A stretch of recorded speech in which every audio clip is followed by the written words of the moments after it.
happened? Why is the window all covered up? What is that stuff?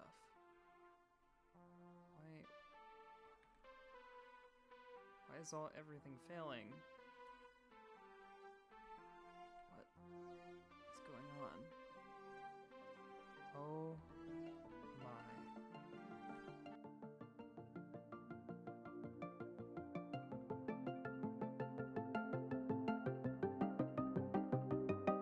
I awoke from the crash to find myself stranded on the moon with limited supplies and no way home. But if I were to survive this hostile environment, I would need to act quickly. I immediately raided what's left of the cargo hold for any remaining supplies. I found about 7 days of oxygen, some leftover technology, and some life support equipment. It wasn't much, but I had to make it work. Our first goal was to obtain an oxygen collector and an oxygen compressor to allow me to fill my oxygen tanks and not run out of air on the moon. First, I set up a few pieces of dirt and planted some saplings. Afterwards, I made some stone tools using the native lunar rock. Then, I spent the rest of the day mining surface deposits of iron, copper, and osmium.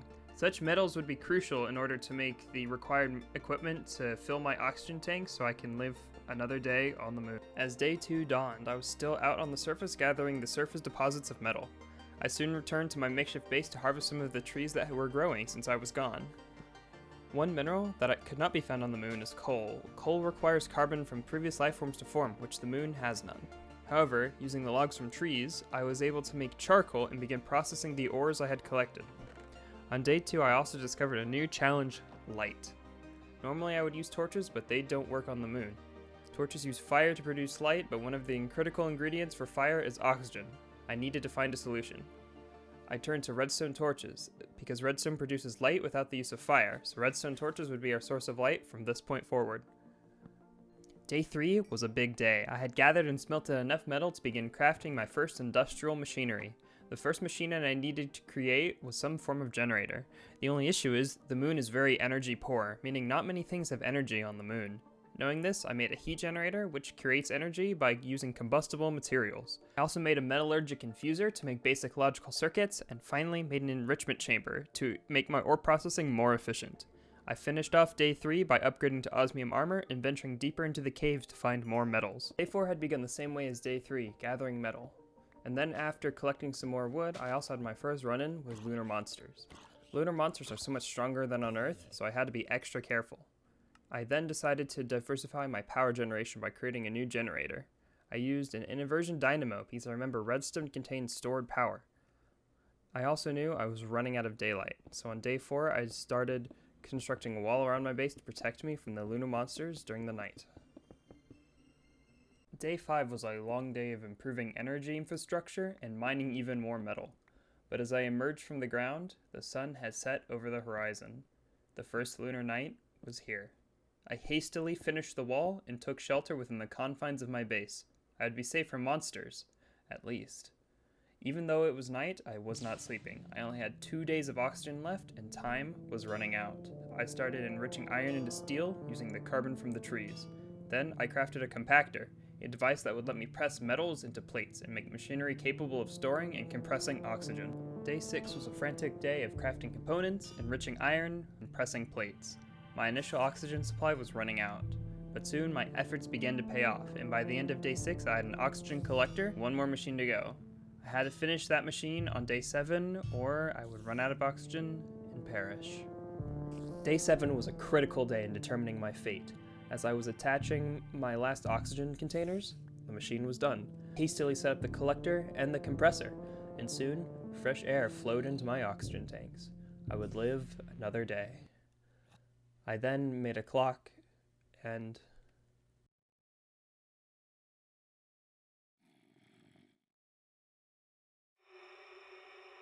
when are you coming back? Wait, no. Don't leave. Don't forget about me. Wait, no. Don't forget about me. I had awoken on day 8 from a nightmare. The isolation of the moon is starting to get to me, but I had no time to waste. I can produce my own oxygen, but there's still work to be done. I finished day 8 with some base maintenance, power generation, tree chopping, spider slaying, and ore mining. Day 9 was significant. As the day began, I saw the sun arise from beyond the lunar horizon. I had survived the first lunar night. That didn't stop a creeper from blowing up my wall, though. I immediately seized the day and roamed the lunar surface for surface ores. Once I returned to base, I realized I couldn't spend the next lunar night hiding within the walls. I needed to build a bunker. And that's how I ended day 9, by laying the foundations of the lunar bunker. As day 10 began, I was still hard at work constructing the lunar bunker. I started to add the floor, walls, and torches to the bunker. I then proceeded to end day 10 by adding an outer layer of walls to further protect my base from the lunar monsters of the night.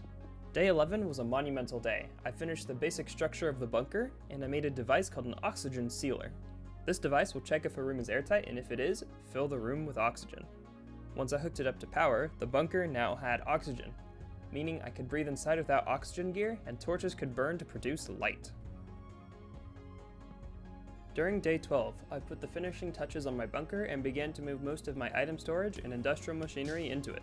I then proceeded to begin expanding my manufacturing capacity by making the components needed for an energized smelter.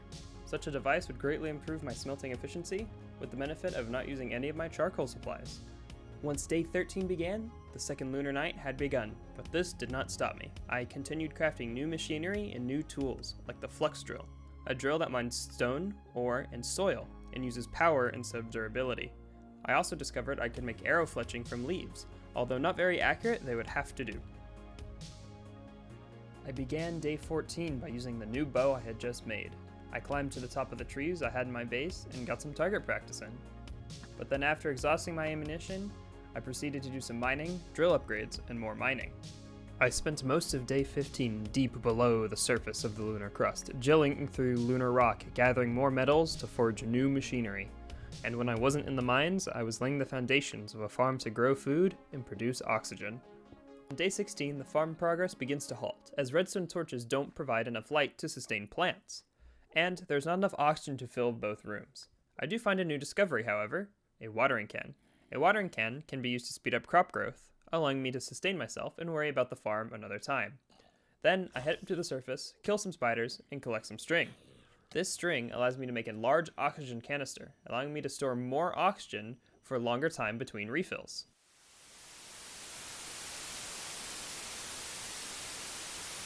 Day 17 begins with more digging and more ore processing, but after, I decide to renovate the surface part of the lunar bunker. I smelted most of the stone I got from drilling to make some stone bricks, and I ended day 17 by beginning to build the new surface building. Day 18 begins with lots of material processing. I'm making new machinery to move my oxygen production into the bunker. I complete this by moving some leaves into a small outcropping, and then by moving and rewiring the oxygen machinery. I then proceed to clean up the surface of my base by chopping through this huge conglomeration of trees.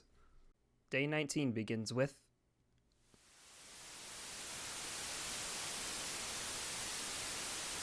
On day 22, I decided to become a real blacksmith and make a Tinker's Construct smeltery.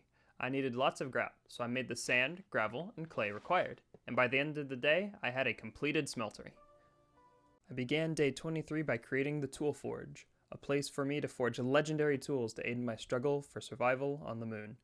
Next, I needed more metals to forge the new tools and weaponry, so I plunged into the depths of the lunar surface in search of the strongest metals the moon had to offer.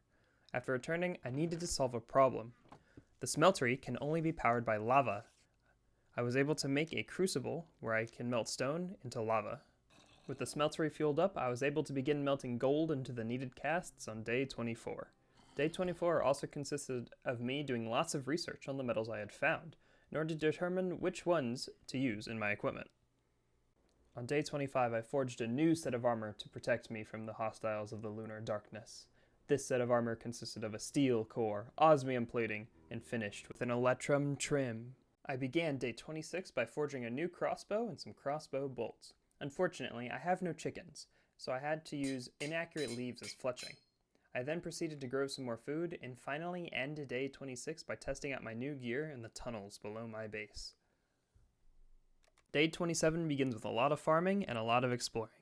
While exploring, I had an idea. To improve my power generation capabilities, I needed to make a thermoelectric generator, a device that generates electric potential from a difference in temperature.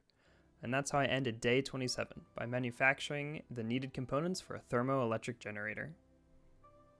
On day 28, I finished some thermoelectric generators and built a room to place them in. I used lava and water to create the electric potential I needed to power my machinery. I then ended day 28 by continuing work on a dedicated farming room. I began day 29 with work on the farming room. I then made another oxygen sealer in order to provide enough oxygen for the farming room to support torches, so the plants can grow. Day 30 wasn't very interesting, just a lot of farming.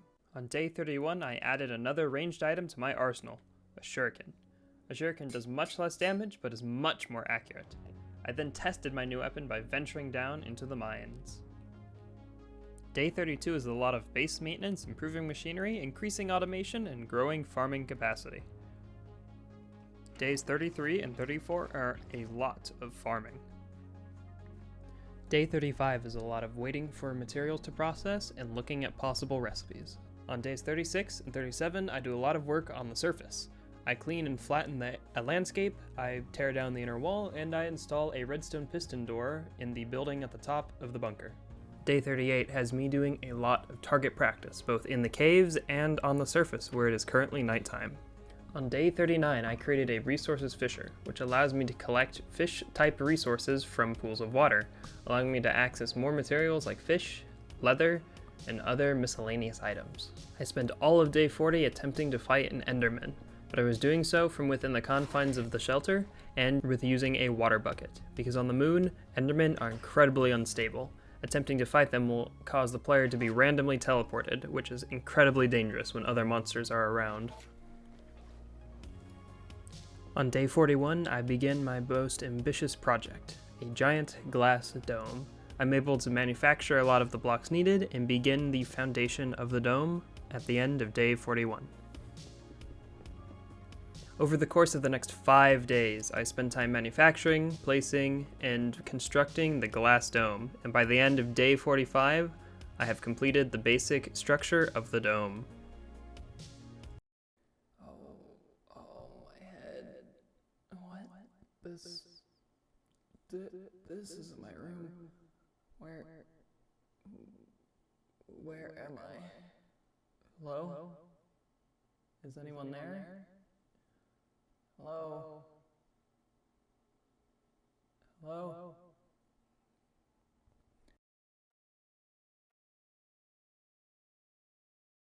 I had awoken on day 46 from another nightmare. What did they all mean, and why did I keep having them? Unfortunately, I couldn't ponder on that question for any longer.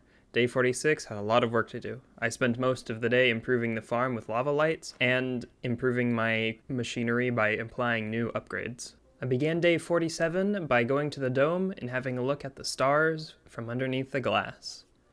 It was beautiful, but I also had work to do, so I began cleaning up some of the leftover construction equipment that was still up the surface, and then I spent the rest of the day mining and forging new equipment. I spent days 48 and 49 creating, manufacturing, and installing an airlock, a device that will allow the inside of the dome to maintain oxygen sealed even while I enter and exit. On day 50, I finally decided it's time to try and contact Earth once again.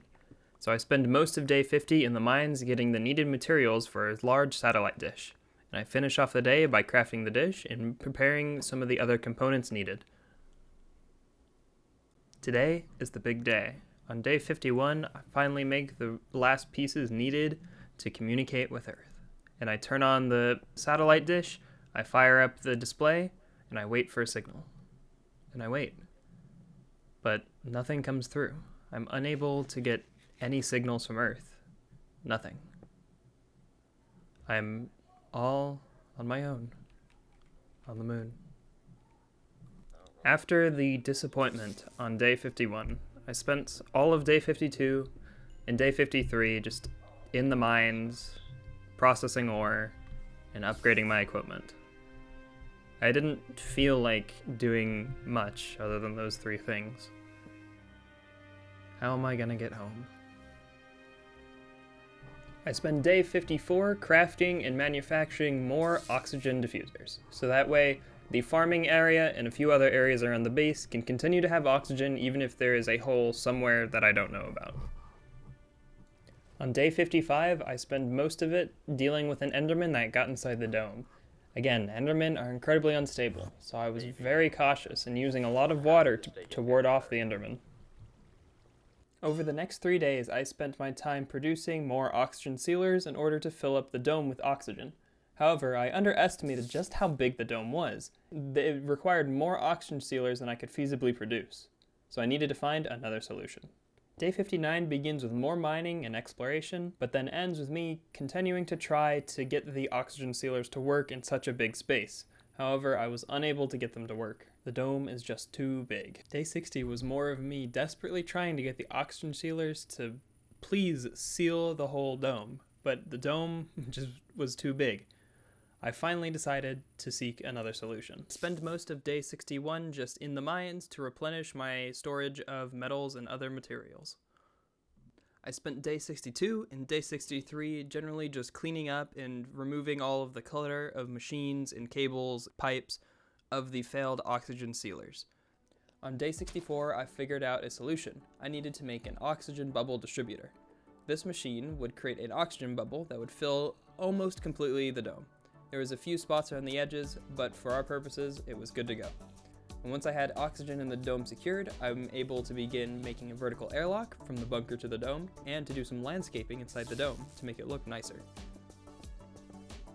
Day 65 is a lot more landscaping, including adding dirt for farmland and building entire custom trees and filling out the walls with more leaves. Between day 66 and day 67, I spent all that time organizing, renovating, and improving on the base. I built a storage system with organized chests to put everything in, I cleaned up all the machines that were lying around the base, and I replaced all of the wood with stone brick because I think it looks nicer and fits with the whole moon bunker aesthetic better than a wooden timber base. On day 68, I finished up some of the landscaping in the dome by adding stone, dirt, and other foliage. On day 69, I decided to upgrade my arsenal by manufacturing a railgun. Such a device will fire a bolt of metal at an incredibly high velocity, but consumes some power in the process. And as day 70 turned into day 71, I manufactured, using some advanced chemical processing, a flux capacitor. Such a device can store redstone energy, so that way I can use it in my drill and other equipment at a later time. I spent the rest of day 71 performing maintenance around the dome. I spent day 72 mining up resources to craft myself a revolver. However, the revolver was the easy part. The difficult trick was getting the blueprint to make the needed ammunition for the revolver.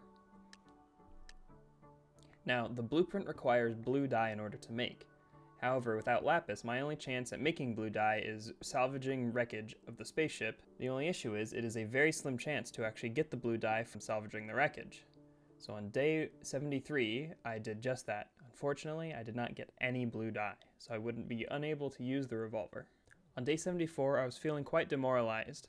However, I couldn't stay in my base and sulk forever, so on day 75, I went on an expedition around the lunar surface to see what else might be out there.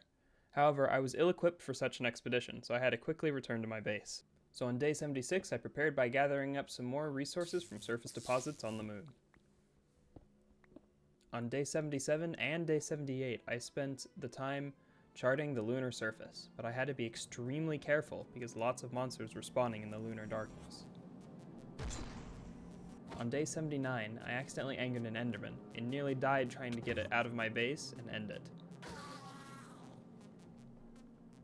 On day 80, I made a longsword using steel and silver, knowing that the silver would do extra damage against the undead, which was pretty prevalent on the moon. After the encounter with the Enderman on day 79, I knew I needed to increase the protection of my armor, so I returned back to the tunnels underneath my base to continue collecting lots of iron to reinforce the strength of my armor. Day 82 is a busy day. I start the day by forging the iron I got into the plating for my armor. I then move on to planting up trees so I can get apples. Next, I create a flux saw, a device that specializes in cutting through wood. And finally, I use some of the enchantments I got from fishing and a lot of the levels I made to create an enchanted book that I will apply to an axe. On day 83, I returned to charting the lunar surface. But while charting, I came across the most peculiar thing, an artificial structure. This was unprecedented. This means that either some intelligent life was or is on the moon. Now, I couldn't explore it right now. I would need to come back another time with the appropriate equipment and setup in order to explore it effectively. When I returned to base on day 84, I knew I had to begin preparations immediately. So day 84 saw me return to the mines to extract metals I needed to manufacture more machinery. Day 85 saw me doing lots of forestry, chopping and growing trees to gather the apples I needed to make golden apples. And day 86 saw me charging machinery, filling up storage crates, and crafting new machines. My efforts across day 87 and day 88 resulted in me getting a flamethrower to add to my arsenal. As Earth Day 88 became Earth Day 89, I took a moment and stopped to watch the lunar sunrise. It was slow, but it still was magnificent. But I still had work to do on day 89. So I went out and did some more forestry as the sun had risen to collect enough golden apples to keep me alive on the moon. Days 90 and days 91 consisted of me finishing up the last bits of foraging, golden apple crafting, and mining to make sure I had enough resources to set up a research station on top of the artificial structure. On day 92, I finally set off with all of my equipment to the artificial structure. On top of the artificial structure, I decided to build a research station featuring obsidian bracing, stone bricks, and all of the machines and oxygen equipment I needed to perform the needed research of this mysterious artificial structure. On day 93, I realized I still needed some more materials back from home base, so I decided to make the trek back to the dome. I made it back just as the sun went down and the night began to occur. As soon as the sun would rise, I would return to the lunar research station I had built and delve deep into the structure to figure out who and what built it. Days 94, 95, and 96 are spent gathering more materials, manufacturing even more machines, filling tanks, and awaiting for the sunrise to return to the research outpost. On day 97, the sun had finally risen. I packed up my remaining things, and I left the dome to head towards the research outpost. I spent the rest of day 97 and all of day 98 preparing the remaining machines, as well as preparing to make my descent into the structure below. As day 99 dawned, I finally descended into the structure below the research station. Is log day 99. We are descending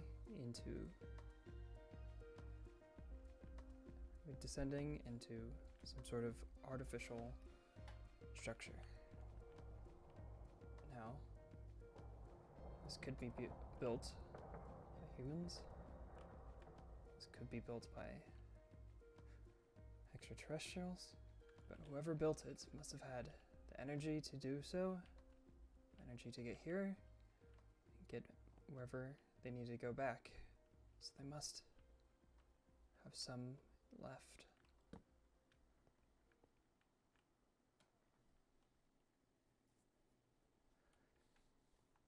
All the torches in here are burnt out. They're normal fire torches, meaning this place must have been once filled with oxygen.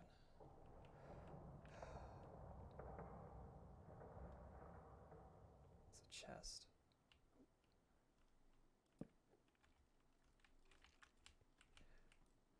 There's some hostiles.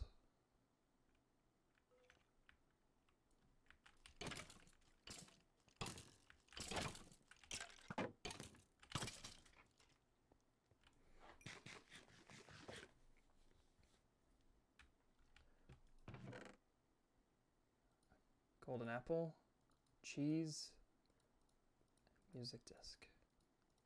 Why would there be music discs here?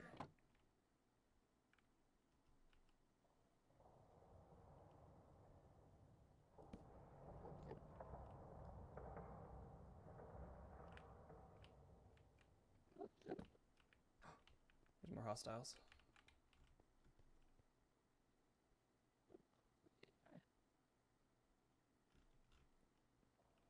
Let's get rid of the Enderman. And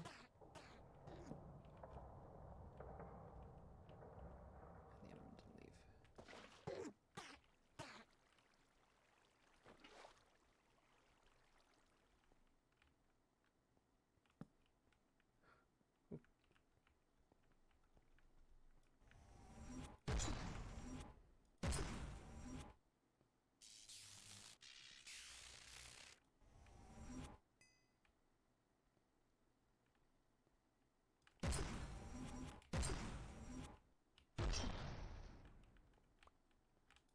Okay.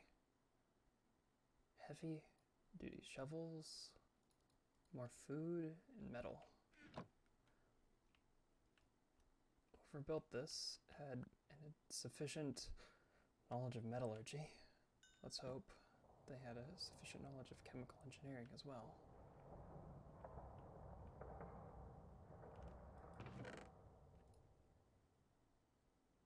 I also apparently have some form of knowledge of magic.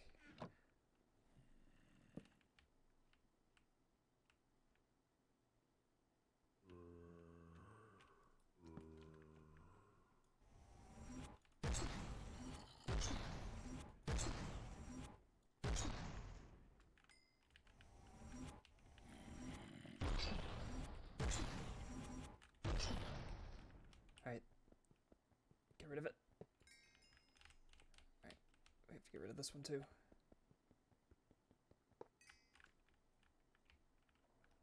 Okay.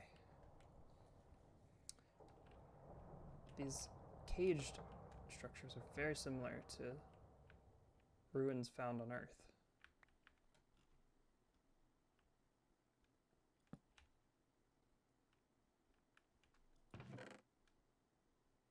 Again, knowledge of metallurgy.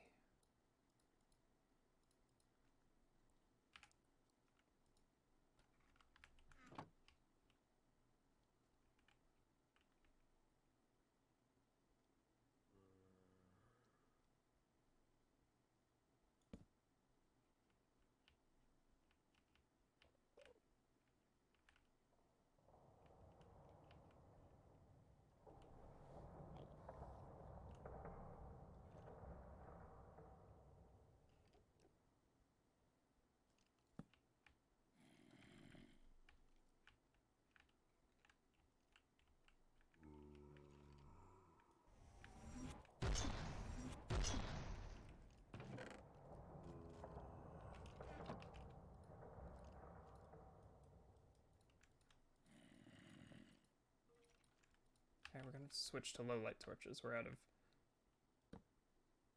intensity. Oh boy.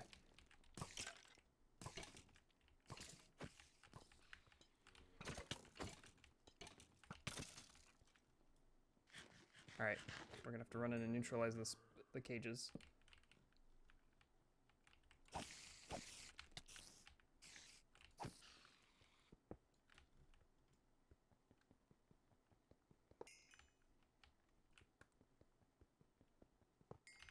Alright, the cages have been neutralized. Still no sign of any kind of fuel. There's light coming from this one.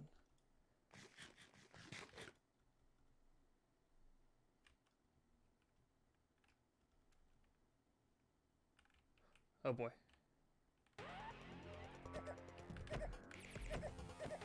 Quickly.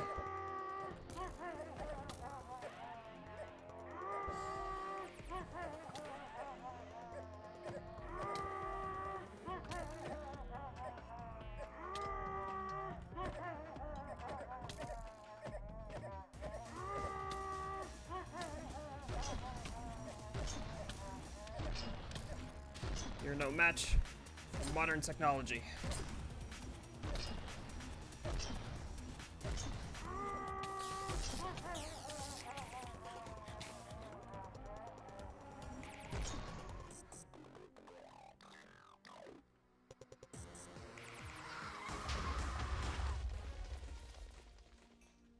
We did it. And it appears to have holding onto a key.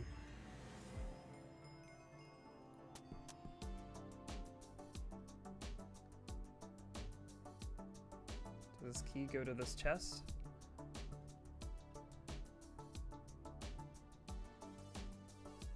All right. My hunch is correct. And whoever built this had the sufficient technology. They should have at least some fuel somewhere. At least.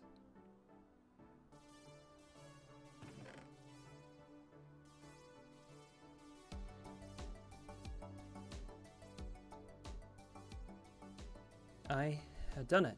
In that ancient chest lied a canister of oil, the only thing I could not produce myself on the moon. I immediately took the canister and the Tier 2 rocket blueprint back to the surface. And as I returned to the surface, day 99 became day 100. I had survived 100 days on the moon. I went outside and looked up at my home, at Earth. I was comforted that I knew I was finally going to go home after these 100 days. I'm finally going home.